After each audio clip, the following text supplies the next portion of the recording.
The history of India is the story and achievement of millions of noble souls who lived in different regions of Bharat. India is proud of its benevolent rulers like Ashoka and Akbar, of its great sages like Ramakrishna Paramahamsa, Vivekananda, Ramana Maharishi, and Sri Aurobindo. India is equally proud of its large-hearted philanthropists who discovered God in the smile that passed through the lips of the poor. The great epic Mahabharata depicts Karna as a great philanthropist. 2,000 years ago, Jesus Christ, in his Sermon on the Mount, said, "Give unto him that seeketh thee." The tradition of India considers charity as a divine act, a most effective kind of worship offered to the Almighty. We learn from our legends and epics that not only the prince, but also the pauper practiced philanthropy. So, it is not surprising that the story of Indian philanthropy forms a unique chapter in the social and cultural history of India. The name of Pachaiyappa Mudaliyar is one to conjure with. Pachaiyappa, the pace setter in private philanthropy, had rendered remarkable service both to religion and education, and his charity has spread its influence over most parts of the great centers of religion, from Rameshwaram in the south to Varanasi in the north. In January 1842, Pachaiyappa Mudaliyar's preparatory school started functioning in Pophan's, Broadway, Madras. And today, after 150 years, the school has grown into a great center of higher learning under the name Pachaiyappa's College.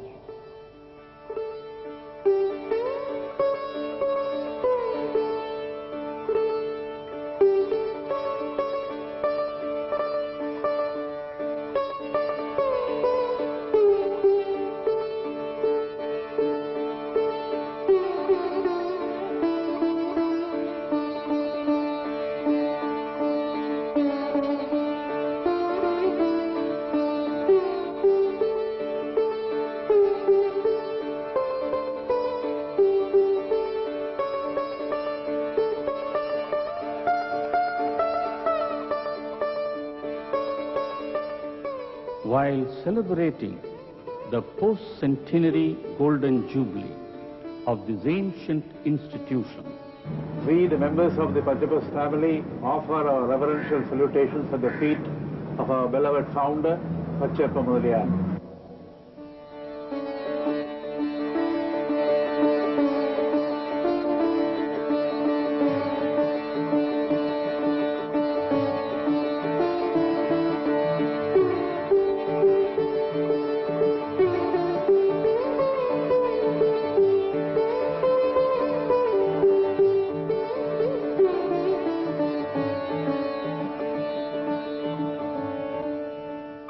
Kanchipuram, the famous capital of the Pallavas in its time, is certainly one of the oldest cities in Asia and one of the ancient temple towns in India. Pachaiyappa hailed from this ancient city. Pachaiyappa's father, Viswanatha Mudaliyar, along with his wife, Puchiyammal, lived in this sacred city during 18th century. The husband and wife were poor, but they never swerved from the path of dharma and hospitality. Agriculture was their profession, and to them were born 2 daughters.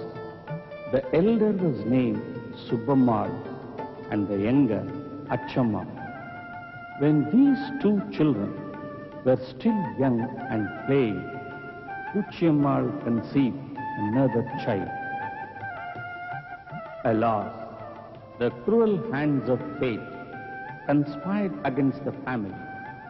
When Pachaiyappa was pregnant, Viswanatha Mudaliyar suddenly breathed his last. The very foundation of the family began to crumble. With 2 young daughters under her care and with no support to depend on, she stood lone and helpless.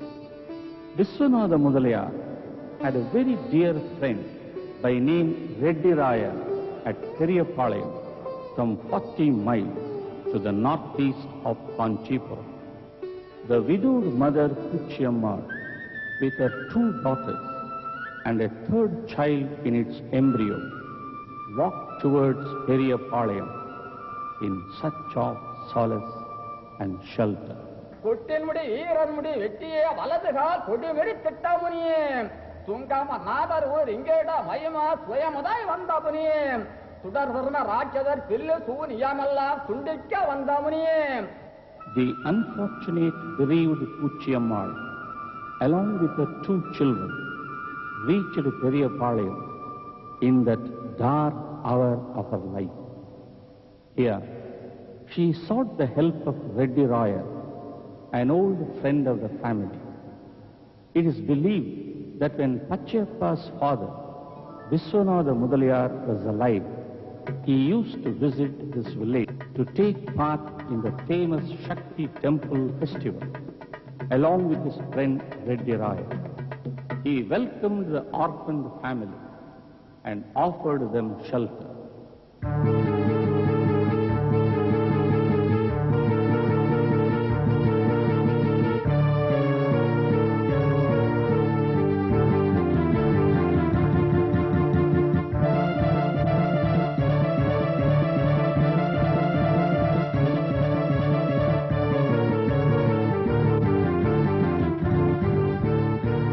It was during this period of patronage that the future patron of millions, Pachaiyappa, was born in the year 1754.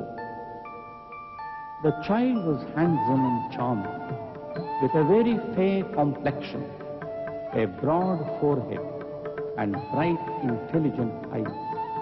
The child was named Pachaiyappa after the deity Pachaiyamman at Tirumullail temple, situated between Kanchipuram and Periyapalayam. Later on, an endowment to the tune of 120 pagodas was made to the temple of Shiva at Tirumullail out of the 5,000 pagodas set apart by Pachaiyappa Mudaliyar in his religious endowment.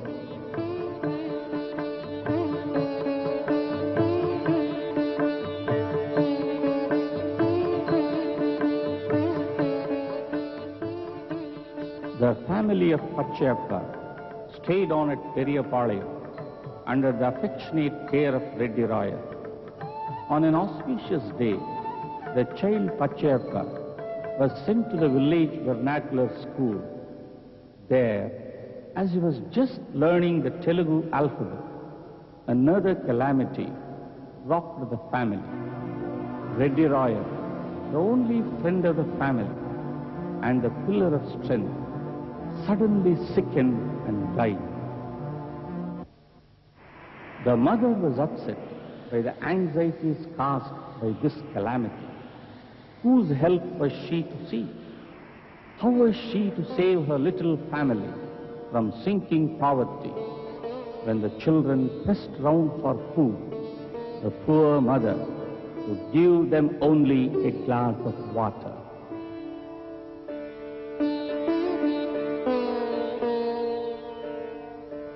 God himself is the help of the helpless. Submitting herself to the will of God, Pachaiyappa, with her 3 children, clinging close to her, made her weary way to the nearby city of Madras.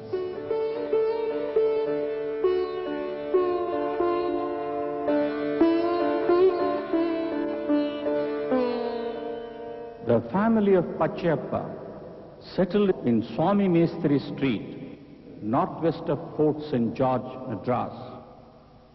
Narayana Pillai was a wealthy Dubash of the time at Madras and was specially attached to the English family of Mr. Pauna. Hence, he was called Pauni Narayana Pillai. Looking at the forlorn condition of Pachaiyappa's family, Narayana Pillai came forward with suitable provision for the support of the helpless family. He arranged for the education of young Pachaiyappa. Narayana Pillai got Pachaiyappa employment as a Dubash under the Englishman by name Nicholas, who was a traveling agent in southern India. As the doyen of Dubashes, Pachaiyappa played the key role as middleman between foreign merchant princes of the nation of shopkeepers and the local Maharajas, Nawabs and other leaders of public opinion, and soon amassed large fortune. At the age of 20, Pachaiyappa married Ayyalammal, his sister Subbammal's daughter. Pachaiyappa cast two images, Sivagami Amman and Sribali Nayaka, to be fashioned in the temple of Egamparanatha at Kanchipuram and had the Kumbhabhishekam or sacred unction performed. He further resolved to build the Kalyana Mandapam or marriage coach worthy of the annual celebration of their holy wedding on the Panguni Uttaram full moon, a festive day in the month of April. Pachaiyappa finally constructed the Kalyana Mandapam in March 1774. From this time onward, Pachaiyappa Mudaliyar was recognized as a public-spirited person. He was respected and honored everywhere. Soon, Pachaiyappa became the senior Dubash of Robert Joseph Sullivan, a member of the civil service of the East India Company. He went to Tanjavur in 1784 when Tulaji was on the throne. It was with Amar Singh that Pachaiyappa had extensive financial dealings.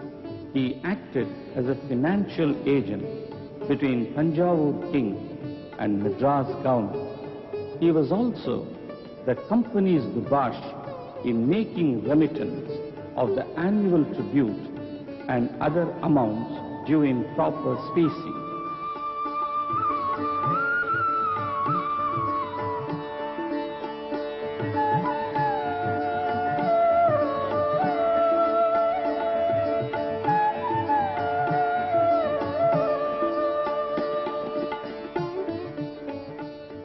Amar Singh was much impressed by the integrity and business capability of Pachaiyappa, and Pachaiyappa earned many lakhs of pagodas.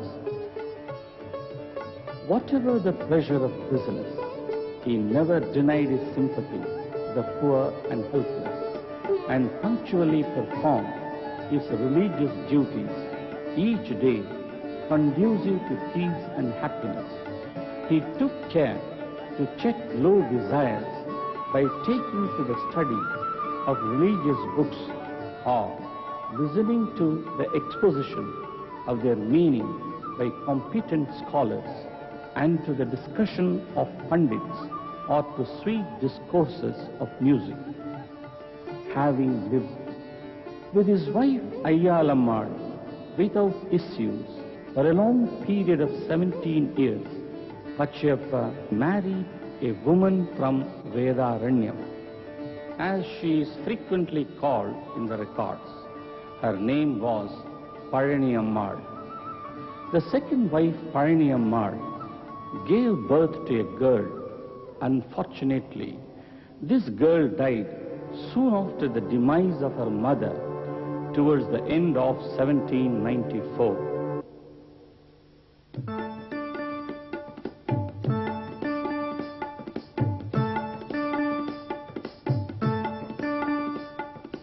Pachaiyappa gave the Raja, in a personal transaction, a loan of 1,00,000 pagodas so that the Raja could repay his long pending debt to the East India Company. Pachaiyappa had special love and veneration for Lord Nataraja in Chidambaram. Besides giving large quantities of jewellery and huge amounts of money, he built a ratha for Lord Natanasabapati Swami and erected this ratha stand that exists even today. In 1794, Pachaiyappa was taken by diabetes and proceeded to Kumbakonam.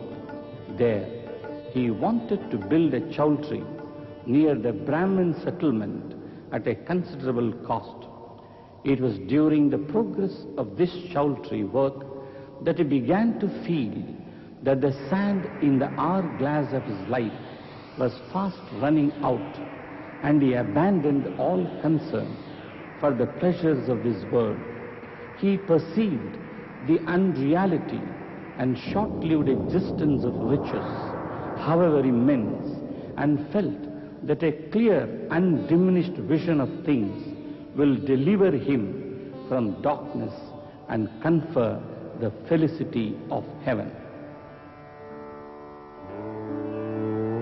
Accordingly, he devised a will on the 22nd March 1794 at Kumbakonam, dedicating all his wealth to certain charities at various temples and to seminaries of Sanskrit learning. He next disappeared from public view and proceeded to Tiruvayar, where the very air is still vibrant with the kirtans of Tyagaraja Swami. Pachaiyappa, wishing gently to end his days, slowly sank with prayers to heaven on his lips until he breathed his last on 31st March 1794. He was just 40 years of age then. There is no greater eye than knowledge. There is no greater penance than truth. There is no worse misery than greed. There is no greater happiness than sacrifice through philanthropy. For many years, the provisions of Pachaiyappa's will were neglected and funds misappropriated by the executors, and the causes and institutions were not benefited as intended by the benefactor. And then came an English barrister, George Norton. He involved himself fully and studied the will with great care. Norton interpreted the term Vedic recitation as education. According to him, during the lifetime of Pachaiyappa, temples were not only places of worship, but also centers of learning. Norton's skill in legal interpretation in the final decree of the Supreme Court in 1841 paved the way for the Supreme Court of Madras to prepare a scheme constituting a board of trustees to administer the multifarious activities of the charities. George Norton is today remembered as the second founder of the Pachaiyappa's charities.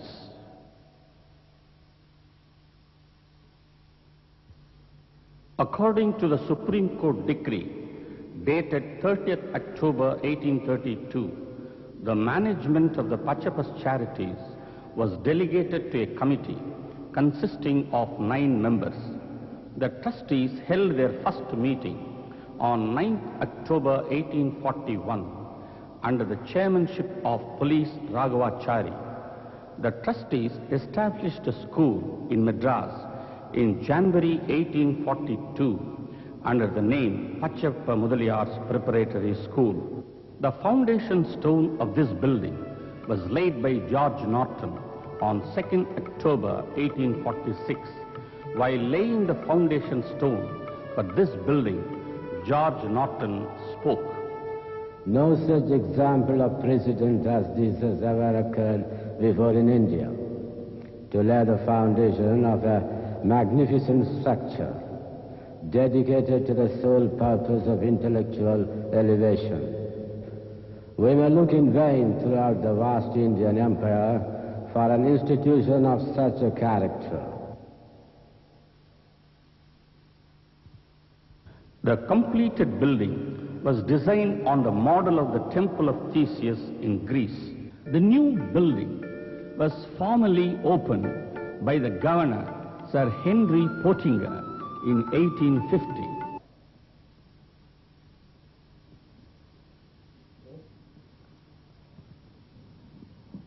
It would not be out of place if we pause a while here and have a glimpse how Swami Vivekananda came into contact with the Pachaiyappa's institution.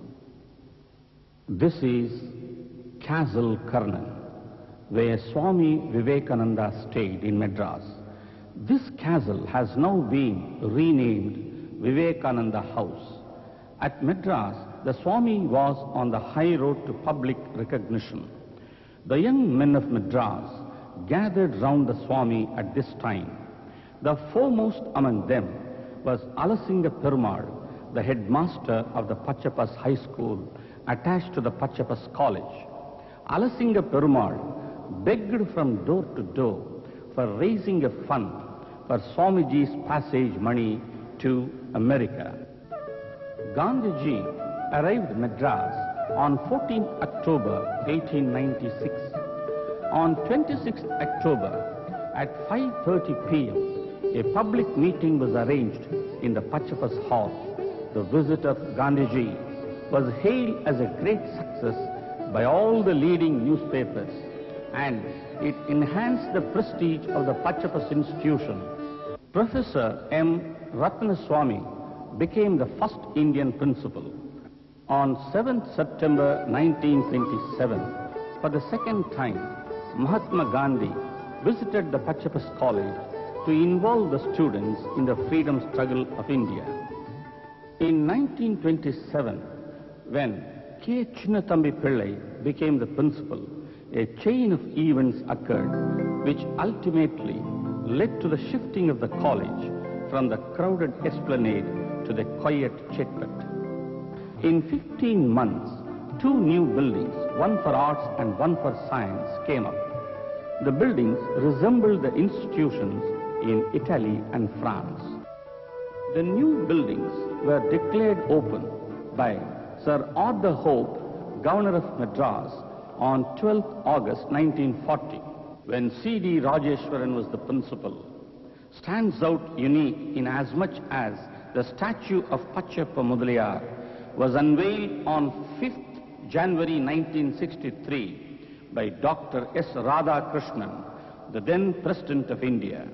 Thus, due to munificent benefactors and the untiring efforts of the successive members of the Board of Trustees of Pachaiyappa's charities, a number of new colleges has come into existence in Tamil Nadu. It is this ideal which is enshrined in the wonderful statue of Pachaiyappa, blessing the Indian youth with learning.